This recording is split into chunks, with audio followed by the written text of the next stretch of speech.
plaintiff, Andy Stadelmeyer, says he subleased his room to the defendant, and she was supposed to stay there for 3 months. However, the defendant moved out after only 2 months and claimed it was because the other roommate, who's with Andy in court today, made her uncomfortable. He's suing for unpaid rent and personal property. Defendant Olivia Misenek says Andy's witness did make her extremely uncomfortable when they lived together. Olivia claims Andy's witness was not only arrested for a DUI, but he also stabbed someone and drugged a girl so he could stick his hand up her skirt. Olivia says despite her attempts to resolve their issues, they never got any better, so she had no choice but to leave. Prove your case. All right, so basically I'm a student at Bowling Green State University, and I needed a sublease her for the summer because I was going to be studying abroad. So I met Olivia through a mutual friend who I respected and also trusted a lot. And we agreed that she was going to be living there for the 3 months. And she eventually ended up moving out early, completely screwing me over on a portion of money of the rent. How long did she stay? Just over 2. All right. So, and all of the reasons for her moving out is because she just couldn't live with the absolutely horrible other subleaser that we have. My witness here, his name's Stephen Corey, or as we better call him, Pot Pie. Excuse me, Your Honor, can I say something? This guy went to jail for a DUI while I lived with him.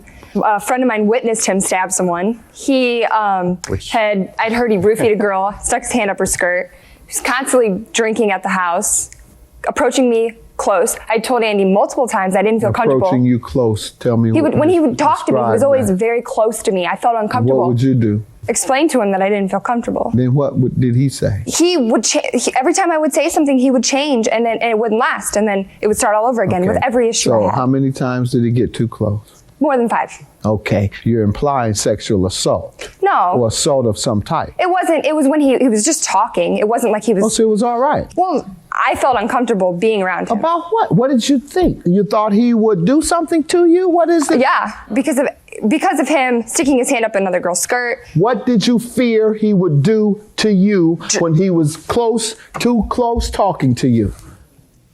It touched me. I didn't feel comfortable. You wouldn't see him coming?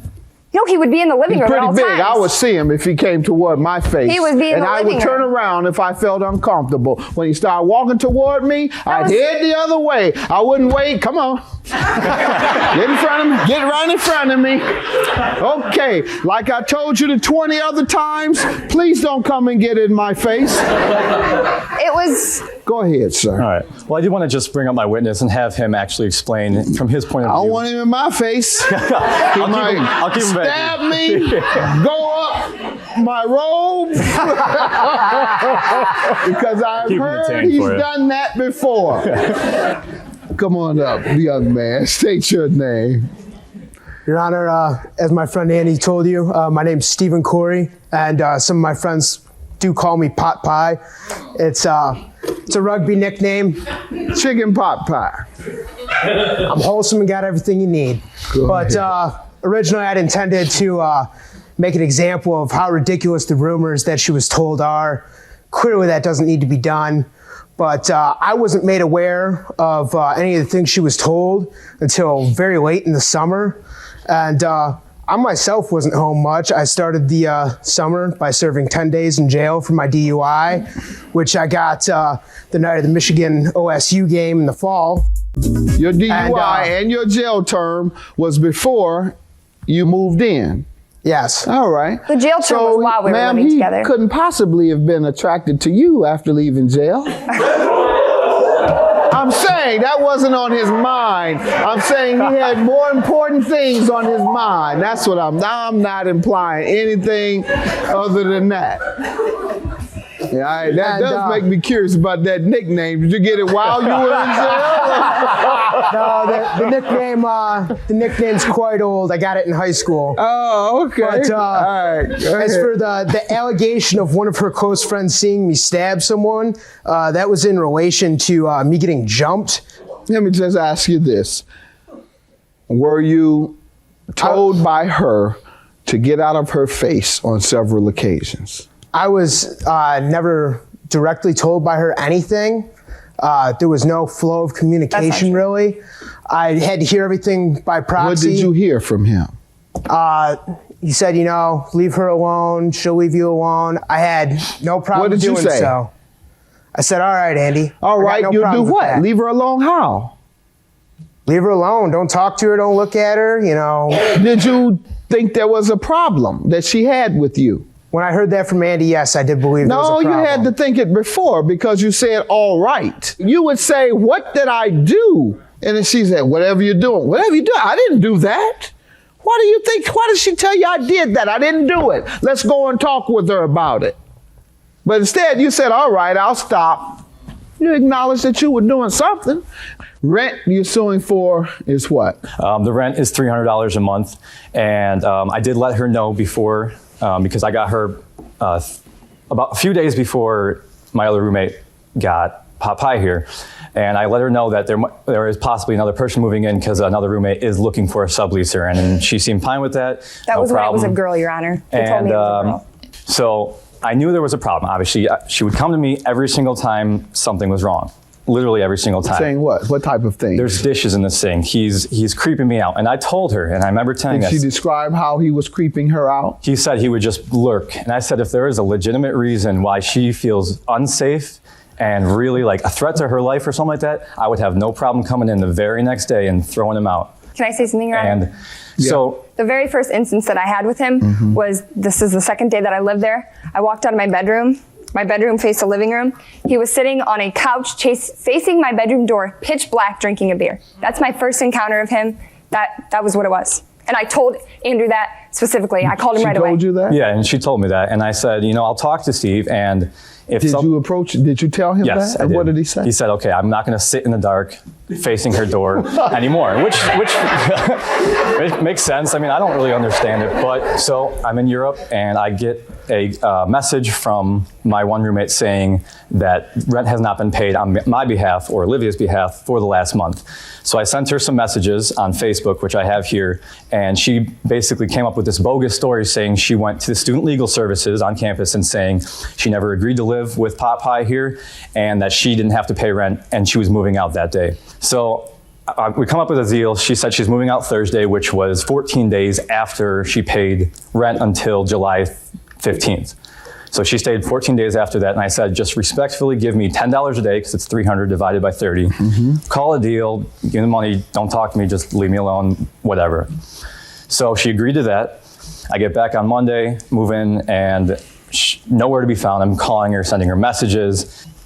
Additionally, I don't know if you would like to see these at all. Yes. Okay. What are they? This You're is the handing me Facebook contract? messages between us. And Your Honor, can I this say is a something subleasing One contract second. as well.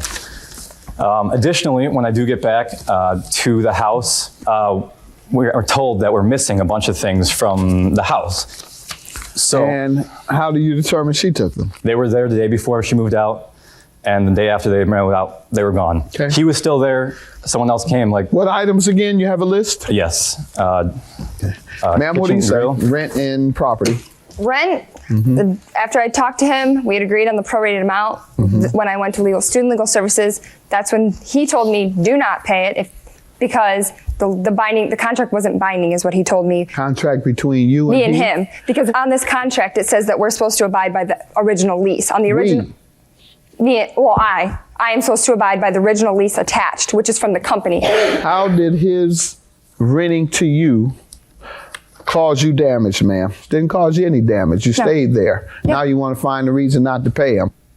That has nothing to do with you. Yeah. All right, you should have shook your head. No, When the student no, I lawyer- understand When the that. student lawyer was giving you that bad advice, you should say, That Like you was said, why. to me. Well, I'm we right. had a contract. Me and Andy did. Correct. That's what I'm You saying. and he. Whatever contract he has with a third party has absolutely nothing to do with you. You all had an agreement to pay, and you said the only reason you are now refusing to pay is because the student representative or the student lawyer told you you didn't have to pay because he violated his agreement with someone else. Therefore, you don't have to keep your agreement with him, which is My problem was just that I would have stayed the whole time, but it was like I had to move out. That was his thing. He knew something was wrong because he told me. He told me in the messages. And as far as the property being gone, he was there a week before any of them moved in. So I don't know what happened to that property, Your Honor, in that week. He was the only one living there. Yes, sir. I was there. And you It was were not there when I went to Quiet. bed, and when I came down to go to work, it wasn't there. Yeah, I don't find you reliable, sir. And therefore, I am not going to grant you a judgment for property against her. I'm going to grant you the amount she agreed to pay, and that was $140. Judgment for the plaintiff for $140. Have a good day. I'm just telling him I'm just being honest. What I had heard about him, what my friends had witnessed him do, I felt uncomfortable. That was all there was to it. I feel I didn't do anything out of the ordinary. Drinking a beer is not criminal. You could have said something to me. I'm more than reasonable, but it's all in the past now. I have no problems.